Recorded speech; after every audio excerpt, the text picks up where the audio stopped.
Welcome to my channel. This is the Diamond Chrysalis, aka Divested Diamonds. This is Divestment with Purpose, and you have arrived.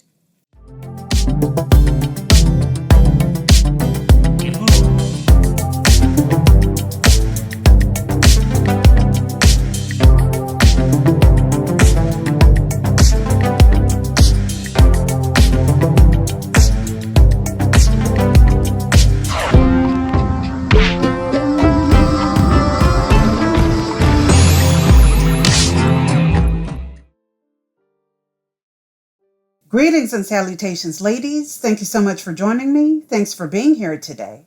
Please do me a favor and click the like button as you watch this video. This will enable the YouTube algorithm to recommend my content across the platform and hopefully bring like-minded women together so we could have these very important conversations. In today's premiere, we'll be discussing the curious case of Carlee Russell, the 25-year-old nursing student who had gone missing after allegedly helping a toddler on the side of the road, which led to her alleged abduction. We'll also be talking about Sukihana and her recent trip to the UK, which caused a little bit of backlash on social media. Plus, we shall also be discussing the Black woman who's been stuck in the UAE after being arrested for screaming in public. We'll talk about that and more, but first, let's talk about Carlee Russell. You know, when I first heard the story of Carlee, something about it just didn't add up. I heard a few Black women in this space encouraging us all to spread the word, and they mentioned how tragic it always is when a Black woman goes missing and the lack of support we normally get. I looked up the story, and honestly, I wasn't moved. I had this nagging feeling, if you will, to wait for more information before posting anything onto my community tab or even doing a video about it. I needed more time, not because her story wasn't plausible, but because the information at the time just didn't add up. The story was just so horribly constructed that I couldn't get into it. Well, as we all know, things have been unraveling in the past few days, and it's not looking so good for Carlee. According to the Daily Mail and other news outlets, it's been alleged that Carlee had researched the Liam Neeson movie Taken and whether she was too old for an Amber Alert before vanishing last week, then reappearing 2 days later, claiming she had been abducted after going to help a quote-unquote toddler on the side of the road. Carlee told police that she was taken by a white man with orange hair who appeared from the trees on the side of I-459 after seeing a baby boy in a diaper walking along the road on Thursday around 9:30 p.m. Let's take a listen to her 911 call.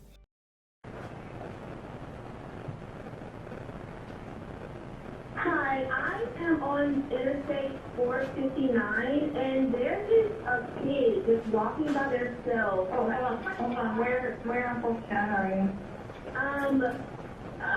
I'm right next to the exit 10 by the Pepper Meg, like to get off by the Pepper Meg. Okay, so you're before that exit?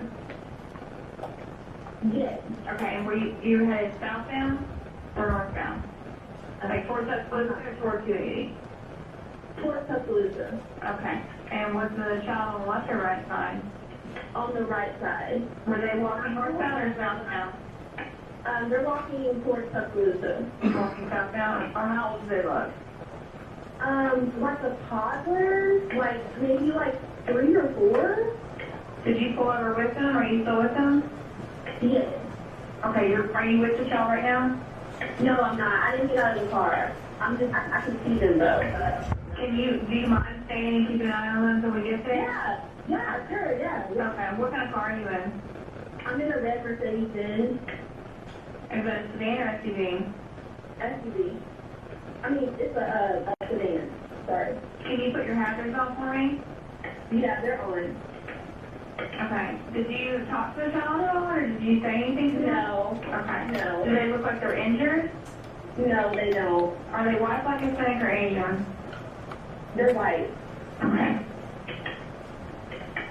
Is it male or female? I think it's a boy, a little boy. White male? Okay, so is he wearing clothes? Yes. Okay. What is he wearing? It's a white t-shirt, and it doesn't look like he has any pants on. It looks like a diaper. And you don't see any cars anywhere? No, no cars anywhere.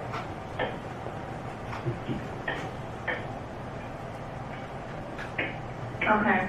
All right. What's your name? My name is Carlee Russell. And you don't see any injuries on the shop from where you're at, correct? No, but I can't really see them that good. Okay. Try to keep an eye on them for the best that you can, because I don't want you to lose track of them. Okay.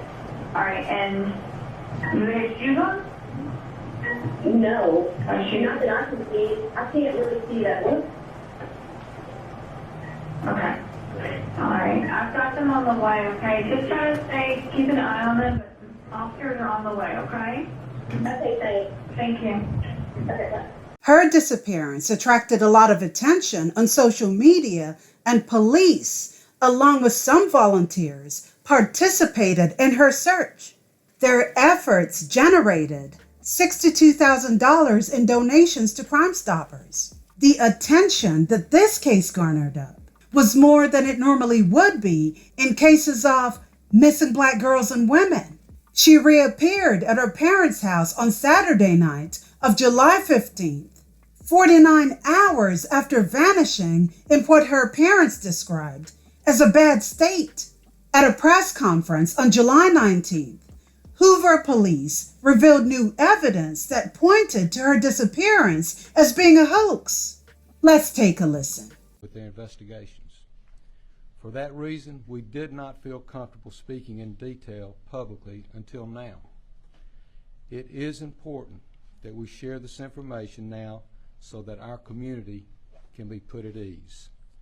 So at this time, I'll turn the microphone over to Hoover Police Chief Nick Dursis. Thank you. Thank you, Mayor. Thank everyone for being here today. Besides me stands the team who played a significant role in this investigation. I want to thank our department, members of surrounding local law enforcement agencies, the FBI, Secret Service, United States Marshals, and ALEA for their assistance in this case. We said from the evening of July 13th, our focus would be the safe return of Carlee Russell. That occurred on Saturday, July 15th, approximately 49 hours after she called 911 and disappeared. From that point, our focus has been to determine Carlee's whereabouts during that time and what exactly took place. Let me say up front, this investigation is not over. We're still working this case, and we'll work in this case until we uncover every piece of evidence that helps us account for the 49 hours that Carlee Russell was missing. However, through the public interest, and in some cases, public fear that this story has generated, we owe it to our citizens to tell them the facts that we have uncovered. So I will give you the facts that we know today. On July 13th, at approximately 8:20 p.m., Carlee left work from a business at the Summit. Surveillance video from her place of employment shows Carlee concealed a dark-colored bathrobe, a roll of toilet paper, and other items belonging to the business prior to her departure. She ordered food from Tzatziki's at the Colonnade and traveled there. She then traveled to Target on 280, where she purchased some granola bars and Cheez-Its. From there, she remained in the parking lot at that shopping center until 9:21 p.m. when she drove to I-459. Carlee communicated on her cell phone with individuals known to her while on her path of travel up to the point of calling 911 at 9:34 p.m. Carlee called a relative after speaking with the 911 operator. She went missing during that conversation sometime after 9:36 p.m. Traffic camera footage was obtained which depicted this portion of the incident, and that footage was analyzed as part of the investigation in conjunction with the 911 call and cell phone data to accurately determine the time frame. Carlee's 911 call remains the only report of a child on the interstate, despite numerous vehicles passing through the area at that time. No one has called to report that a child is missing, and the Hoover Police Department did not locate any evidence of a small child walking down the interstate. Data from Carlee's phone including her Life 360 app, shows that she traveled approximately 600 yards in her vehicle while she was on the phone with 911, stating that she was following a child. 600 yards. That is 6 football fields straight. 600 yards. The Hoover 911 Center received a second call from Carlee's mother, stating that a relative was on the phone with her when they heard Carlee scream, and then they had an open phone line. Hoover police officers arrived on the scene within 5 minutes of being dispatched, and several other officers arrived shortly. They located Carlee's wig and cell phone in the grass near the vehicle. Her purse was located in the front seat of her vehicle with her Apple Watch in the purse. The food she ordered for Tzatziki's was also in the car. The items she purchased from Target, as well as the items taken from her place of employment, were not in the vehicle, nor were they located anywhere around the scene. Hoover police deployed all available assets from the point in the search for Carlee. Additional resources were called in to include our own drone unit, crime scene investigators. Numerous detectives responded to the scene. Throughout the day Friday, officers from surrounding local and federal agencies assisted Hoover police in the search for Carlee Russell. Officers returned to the scene on 459 to conduct a thorough line search for evidence. K-9 teams from the Jefferson County Sheriff's Department responded to check for any sign of Carlee, the child that she claimed to see, and anything else that could be considered evidence in this case. Those searches all turned up empty. Private citizens, including search parties organized by her family, friends, began looking everywhere that they could to find any trace. These searches took place throughout the day Friday and again on Saturday, yielding nothing. At 10:44 p.m. on July 15th, the Hoover 911 Center receives a call from Carlee's residence stating that she returned home on foot. In subsequent investigations, detectives obtained surveillance footage of Carlee walking down the sidewalk alone prior to arrival at her residence. She was conscious and speaking with paramedics when she was transported to UAB. Detectives were able to obtain a brief statement from her prior to being treated and released. During the statement, she told detectives that while traveling down the interstate, she saw a baby walking down the side of the road and called 911. She stated when she got out of her vehicle to check on the child, a man came out of the trees and mumbled that he was checking on the baby. She claimed that the man then picked her up and she screamed. She stated he then made her go over a fence. She claims he then forced her into a car, and the next thing she remembers is being in the trailer of an 18-wheeler. She stated that the male was with a female. However, she never saw the female, only hearing her voice. She also told detectives she could hear a baby crying. She told detectives the male had orange hair with a big bald spot on the back. She said she was able to escape the 18-wheeler and fled on foot, only to be captured again and then was put in a car. She claimed she was then blindfolded but was not tied up because the captor said they did not want to leave impressions on her wrists. She said that they took her into a house and made her get undressed.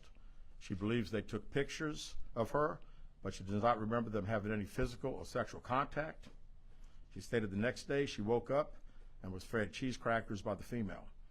She said the woman also played with her hair but could not remember anything else. At some point, she was put back in a vehicle she claims was able to escape while it was in the West Hoover area. She told detectives she ran through lots of woods until she came out near her residence. During this interview, detectives noted that Carlee had a small injury to her lip, and she claimed that her head was hurting. She also had a tear in her shirt. Detectives also noted that she had $107 cash in her right sock. Out of respect for Carlee and her family, detectives did not press for additional information in this interview and made plans to speak with her in detail after giving her time to rest. Detectives continue analyzing data from Carlee's cell phone that was left behind at the scene. We enlisted the help of the United States Secret Service in conducting this analysis. Part of what data includes several internet searches in the days leading up to her disappearance that I think are very relevant to this case. On July 11th at 7:30 a.m., the term, "Do you have to pay for an Amber Alert?" was searched. On July 13th at 1:03 a.m., the day of her disappearance, the term, how to take money from a register without being caught was searched. On July 13th at 2:13 a.m., the day of her disappearance, the term Birmingham bus station was searched. On July 13th, 2:35 a.m., a search for a one-way bus ticket from Birmingham to Nashville was conducted with a departure date of July 13th. On July 13th at 12:10 p.m., a search for the movie Taken, a film about abduction, was conducted. There were 2 searches related to Amber Alerts on a computer at Carlee's place of employment, including one regarding the maximum age of an Amber Alert. There were other searches on Carlee's phone that appeared to shed some light on her mindset, but out of respect for her privacy, we will not be releasing the content of those searches at this time. We've asked to interview Carlee a second time, but have not been granted that request. As you can see, there are many questions left to be answered, but only Carlee can provide those answers. What we can say is that we've been unable to verify most of Carlee's initial statement made to investigators, and we have no reason to believe that there is a threat to the public safety related to this particular case. Thank you very much. You know, this kind of reminds me of the Jussie Smollett case. The lies, manipulation, deceit, the need for attention, which begs the question, what could have possibly happened to her for her to have gone out of her way to lie about something so serious? The one thing police investigators were quite respectful of was her state of mind during this whole charade, which I can respect as far as privacy is concerned. They mentioned how they were not willing to disclose her mental state, and I think they did that for her sake, right? The question is, will they use what they know as a free pass from prosecution? Will she be punished for wasting resources and police time, or do we have another case of Jussie Smollett? My conclusion on this entire case is that she was going through some issues in her life. She tried to speak up about her issues through social media, which a lot of people seem to do these days. I think that she felt unheard, and because she was looking for a lot of attention, she concocted this elaborate scheme for attention. The problem is that her plan was so badly thought out. The thing about social media is that if you pay enough attention, people eventually tell on themselves. She pretty much documented her state of mind publicly. And part of the reason she got caught is because she wasn't smart enough to pull off such an elaborate scheme. Let's start with her not feeling wanted. I do believe that there's a part of her that felt lonely. Was she neglected to some degree by her parents? We don't know, but it appears that way. She complained about not feeling wanted. Could she have abandonment issues that stem from childhood? Because she seems a bit needy. She talks about being cheated on by her boyfriend and how she was fed up with her job just days before she vanished. Let's start with the cheating allegations. This is what she posted online, right? Because it's cheaper for a lot of people these days to use the internet as their free therapist. He allegedly cheated on her with a stripper, and so she posted this. N-words will risk everything for a hoe, stripper, etc. Pitiful. And then there was this post where she says, I always say, one thing I won't do is stay with someone who cheated on me. Like, you went and had sex with someone else and think it'll be sweet one day? Hell no. Laughing emoji. Then another post. You think you have a bond with someone until they show you. You never did. So far, she comes across as a heartbroken woman whose life isn't going as expected. And my thing is, welcome to life. Again, it's not hard to tell that she did all of this because she wanted attention. From the outside looking in, you have a young woman who comes from a 2-parent household with parents who are seemingly very supportive and loving. I could take it further and say that she's very spoiled to some degree. However, in this world of social media where people are getting clout for just posting useless things online, there is an increasing number of people who are addicted to that attention.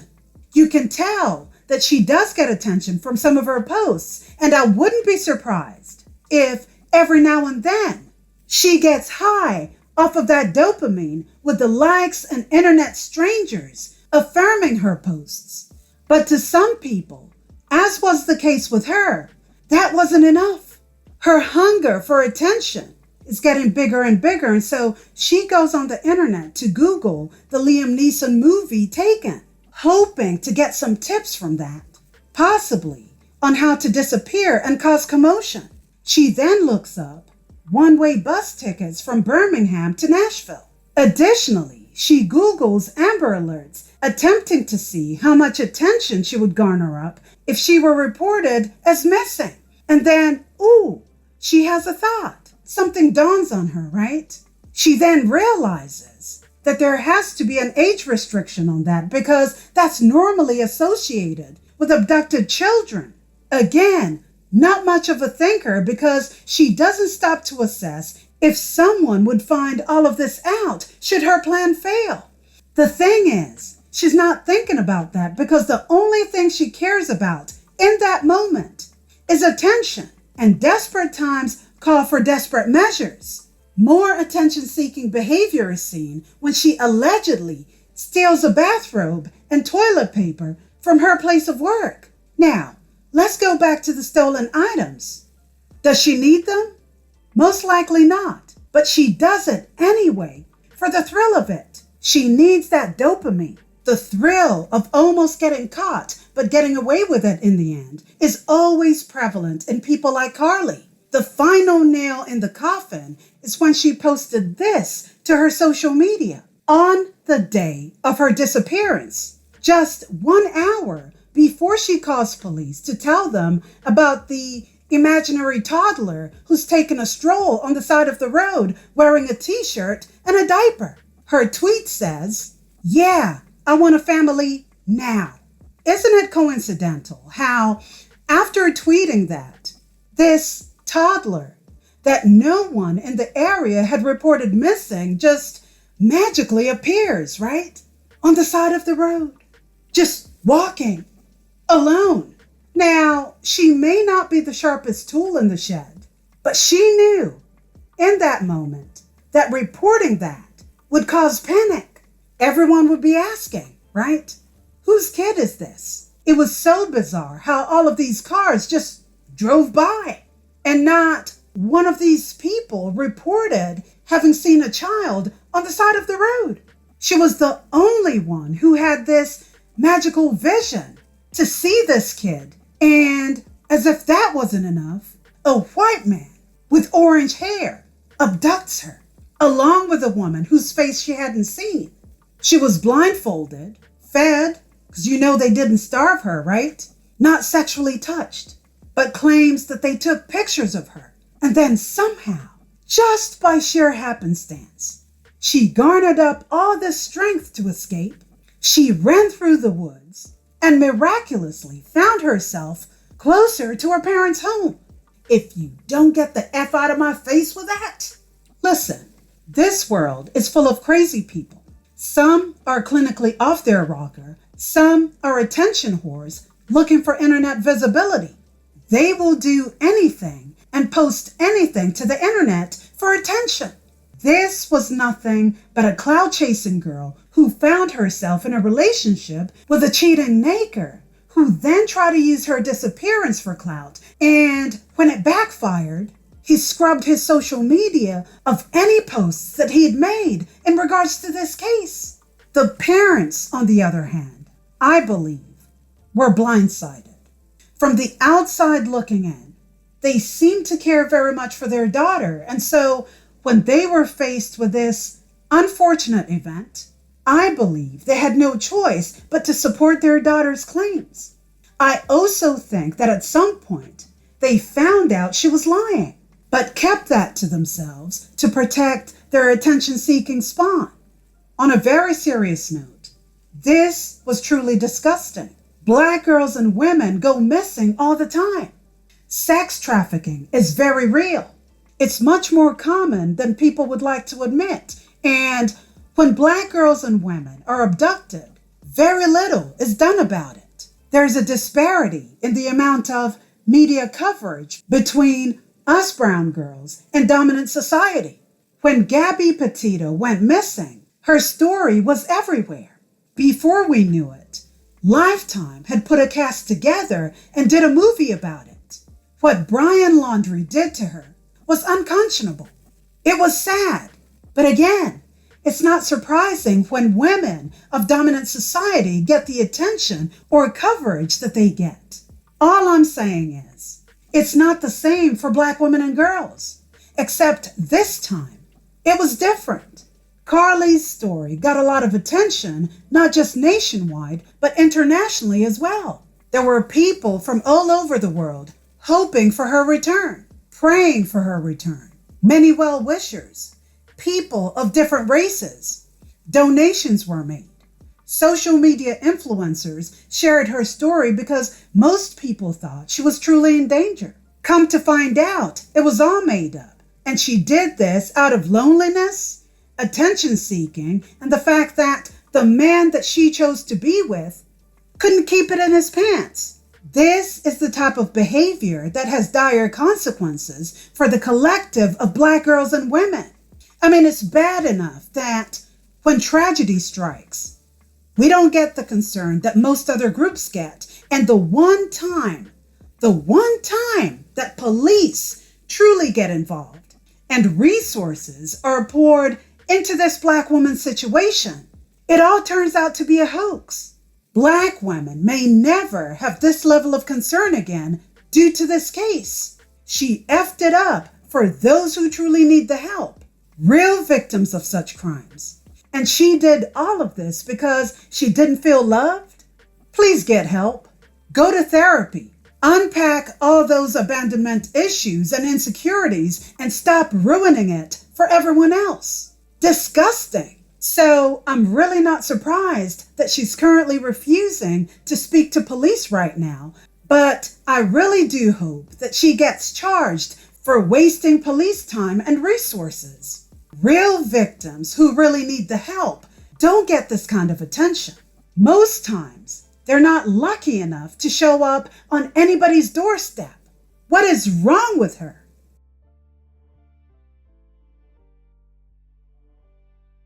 So there's been an update in the Carlee Russell situation, right? She admitted to fabricating the entire story, as if we didn't know, right? But anyway, let's take a listen to the following. Last Wednesday, July 19th, we held a press conference and provided you with the facts of the Carlee Russell disappearance. We told you the investigation was ongoing. We helped you determine where Carlee was within the 49 hours of her disappearance. Today I've talked to and received a statement from Mr. Emery Anthony, attorney for Carlee Russell. Mr. Anthony has scheduled a meeting for Carlee to meet with investigators early this afternoon, but then I received an email stating that a statement was being provided by him on her behalf. Mr. Anthony asked that I read the statement in its entirety, which I will do now. My client has given me permission to make the following statement on her behalf. There was no kidnapping on Thursday, July 13th, 2023. My client did not see a baby on the side of the road. My client did not leave the Hoover area when she was identified as a missing person. My client did not have any help in this incident, but this was a single act done by herself. My client was not with anyone or any hotel with anyone during the time she was missing. My client apologizes for her actions to this community, the volunteers who were searching for her, to the Hoover Police Department and other agencies as well, as to her friends and family. We ask for your prayers for Carlee as she addresses her issues and attempts to move forward, understanding that she made a mistake in this matter. Carlee, again, asks for your forgiveness and prayers. We have a meeting scheduled with Mr. Anthony to further discuss this case. We're currently in discussions with the Jefferson County District Attorney's Office in Bessemer about possible criminal charges related to this case, and we will announce those charges when and if they are filed. Chief, do we at this time of the Zeehuber Police Department know the whereabouts of Carlee Russell during that 49-hour period that she was supposedly missing? Now, as I said the other day, was talking facts and everything. If I said anything today, it would just be speculation. Actual facts, we do not. Aaron Llewellyn, WBC 13. Can you tell us what her motivation was for doing this, if you can? I wish I could tell you. I think only Carlee knows, and maybe her attorney now, but again, the statement that we received from him does not indicate any. Brittany G on WBRC, can you give us an idea of what charges you may be filing against her? That would strictly be up to the district attorney's office. Well, I'm glad that we got this. You know, we certainly laid the facts out to you guys and to the national media that had a lot of interest in this particular case. The sad thing is that again, there were so many people that were involved, took this thing very, very seriously, and again, we wanted the focus to be bringing her home. She got home. We're very excited about that. It is what it is. The facts, I think, last Wednesday pretty much showed that we knew that it was a hoax. Okay, let's move on to another disgusting individual who has no class, no couth, and no shame. Now, I don't understand how this girl even has clout, but I guess we can all thank Mona Scott Young for monetizing debauchery and deplorable behavior. Mona's Love and Hip Hop has given birth to some of the worst people who showcase the many levels of degeneracy in Blackistan and the Latino community. And the sad thing is, she has laughed all the way to the bank several times. This notion that we need to let people do whatever they want with no limits whatsoever is the reason hoe culture is being promoted the way that it is. Sukihana took a trip to the UK. She was in London at Buckingham Palace, and this was her behavior. I'm trying to get my scratch. I'm trying to get my scratch and eat a we be eating today in London. Period, baby. I'm trying to get this scratch. Okay. Here's one thing that a lot of people don't understand. A lot of the outside world, especially those who've never been to the US, this is the image that they have of Black women. Unrefined, loud, ghetto, coarse, callous, uncouth, basically all the stereotypes that Blackistan has to offer. Those who don't know any better think that this is the best the US has to offer when it comes to Black women. Over-sexualized baby mamas who cannot pick a decent man to save their lives. This is America's representation to the outside world when it comes to Black women. Why? Because this is mostly what they see. Twerking in classy places and acting like a bunch of imbeciles. This is what the world sees and think we all are. They don't care that we're not a monolith. This is usually what's fed to them majority of the time. Our image is literally down the sewer because of women like Suki and others who are self-indulgent with no self-control, no matter where they are. You're in a foreign country and this is how you behave? Of course onlookers were disgusted and taken aback by her behavior because you don't typically see women behaving like that in the UK.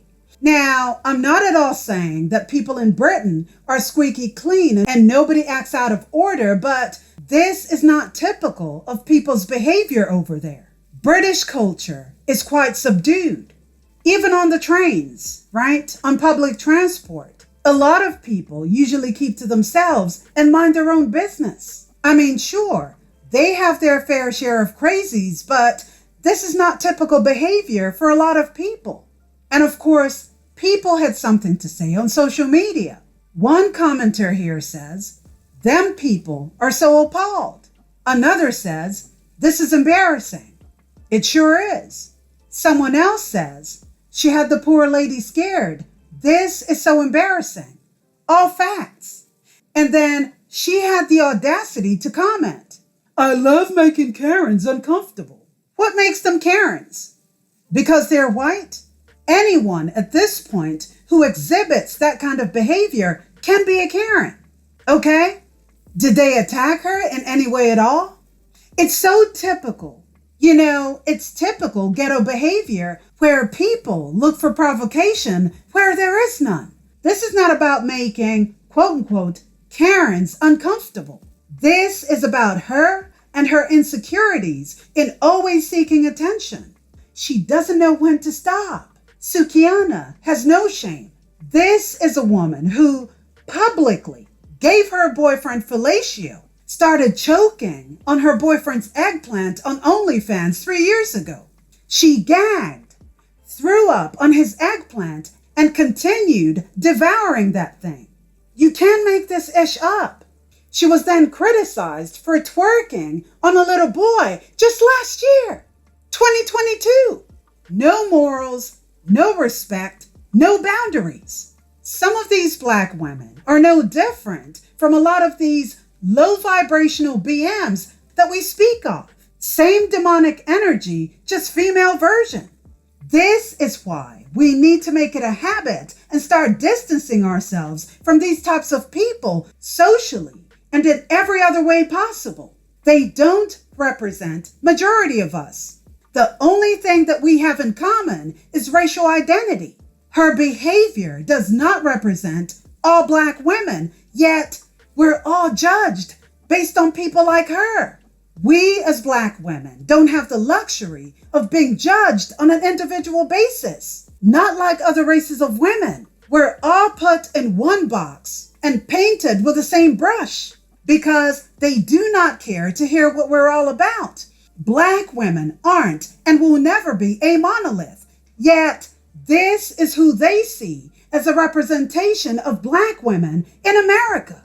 We need to normalize shunning and shaming and continue to speak out by making a clear demarcation between them and us.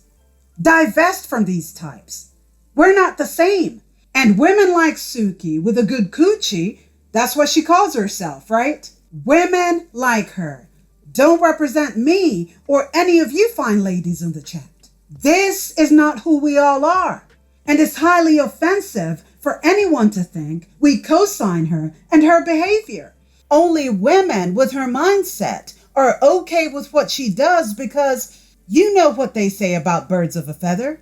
Same goes for the City Girls, Meg Thee Stallion, Nicki Minaj, Carlee B, and the rest of these women whose lives depend on the attention of low vibrational nakers, degeneracy, and nakedness. How are you okay building brands on such trashy, counterproductive behavior?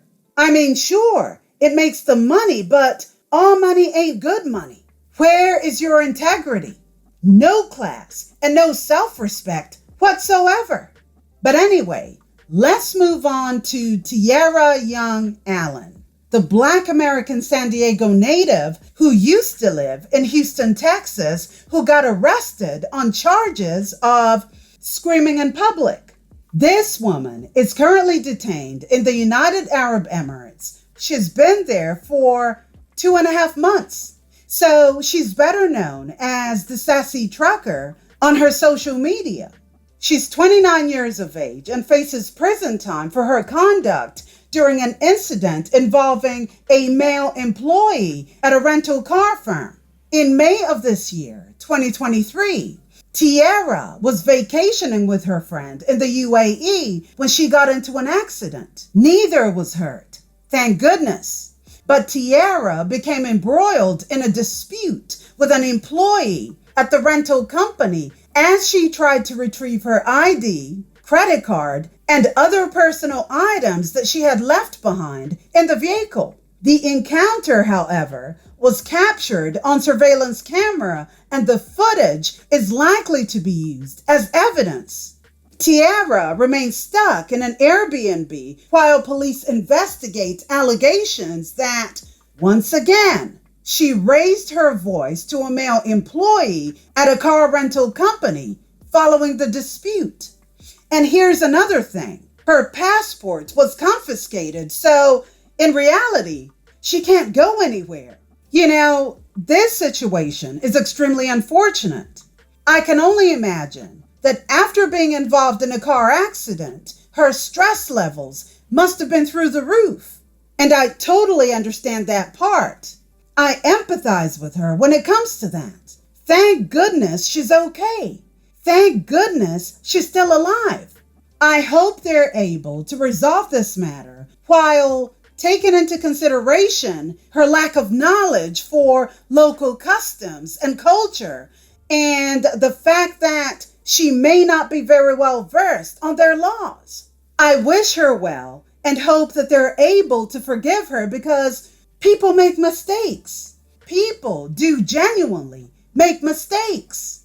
And I really do hope that they consider that. However, ladies, we need to talk. I'm all for women spreading their wings, visiting different places, and experiencing other cultures. Matter of fact, I recommend that, especially if you can afford it. It's very beautiful and eye-opening to experience the world from other cultures' perspectives. What we need to be mindful of when we travel outside the borders of these United States is that respect is very paramount. Different cultures have different values and conduct themselves in different ways. We already have that right here in this country. Let me give you an example. Californians may do certain things in different ways in comparison to Floridians, right? However, while some of these minor details might differ slightly, we still have a commonality as Americans and adhere to the same Constitution. Your mindset shouldn't be that far off when you leave this country. There are differences everywhere. It's always important to do your research and make sure that you understand the basics of the places you visit. As citizens of the world, we don't have a universal law that makes exceptions for certain behaviors because we're separated by religion, customs, culture, borders, and language. It's dangerous to go anywhere in this world under the assumption that how you've lived your life here in the U.S., how you conduct yourself here in the U.S., is somehow going to be tolerated outside of what you're used to. We need to fully understand that there are certain liberties and privileges that are afforded to us here in the U.S. that other places do not have. Yelling at someone in this country might be brushed off or even tolerated to some degree, depending on circumstance, right? There are certain people out there who do not believe that this kind of behavior is intolerable. They don't think it's a big deal, but that's here. When you travel to places like the UAE or other countries that are significantly different from the culture that you're used to, it's always advisable to arm yourself with information so as to not come off as disrespectful to other people's cultures. The other thing that we all need to remember is that most of the world does not like the United States or its citizens. We are merely tolerated due to the influence that the United States has on a global stage. You need to be aware of that when you travel. Muslim countries do not tolerate what they would consider insolence, especially coming from a woman. The truth of the matter is, and this is no disrespect to them, but in a lot of those countries, women aren't respected the way that they should be. So if you voluntarily go to places like that, you must voluntarily make the effort to educate yourselves on what is or isn't accepted in those places. I'll give you an example. Look, even Janet Jackson had to make certain changes to her life when she was married to her Qatari billionaire Wissam Al-Mana. All I'm saying is, exercise caution when you travel, and please be careful out there, especially as Black women. On that note, what are your thoughts on what's been discussed here today? Please leave your thoughts and comments down below. Don't forget to like, share, and subscribe to the channel. And remember, ladies, don't feel obliged to support certain behaviors simply because they're being promoted by other Black women. Not everything warrants your support. You have every right to say no to deplorable people, even those who look like you. Secondly, if you're going to explore the world, please do it wisely, safely, and respectfully. Listen, you can act however you please in your own home, in your own backyard, or in your country, but outside of that, no one owes you tolerance, especially when your behavior doesn't align with other people's values or cultural beliefs. Stay safe, be careful, and love and light to you all. This is the Diamond Chrysalis. Divest like a butterfly, and I'll see you next time. Bye, diamonds.